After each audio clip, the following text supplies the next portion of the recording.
बातमी छत्तीसगडमधून आहे। या ठिकाणी नक्षलवाद्यांनी जवानांच्या गाडीवरती हल्ला केला। नक्षलवाद्यांच्या हल्ल्यामध्ये 9 जवान शहीद झालेत।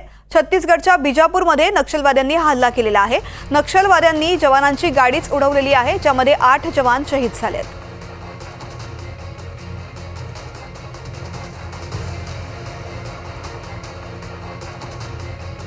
माझे सहकारी घटनास्थळावरून मनीष रक्षमवार थेट आपल्यासोबत जोडले गेलेले आहेत। मनीष, अतिशय हृदयद्रावक अशी ही दृश्य आहेत। 8 जवान शहीद झालेले आहे। एकूण काय परिस्थिती दिसते या ठिकाणी? या ठिकाणी आज सकाळच्या सुमारास नारायण यांची संयुक्त नक्षल शोध मोहीमची जी पार्टी आहे ती येत असताना 2:14 दुपारच्या सुमारास काही अज्ञात नक्षल्यांनी ते स्फोट घडवून आणलेला आहे।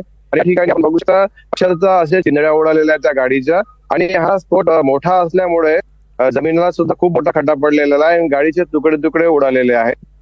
एकीकडे नक्षली समाप्त होण्याच्या मार्गावर दिसतात आणि एकीकडे नक्षल्यांचा असं छत्तीसगडमध्ये बघायला मिळत आहे।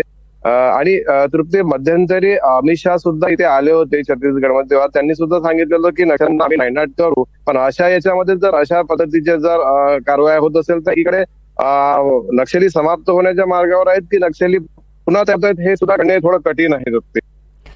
मनीष, एक ऑपरेशन करण्यासाठी इथले जवान या ठिकाणी गेलेले होते। हे ऑपरेशन नेमकं कशा स्वरूपाचं होतं, या संदर्भातली काय माहिती कळाली आहे?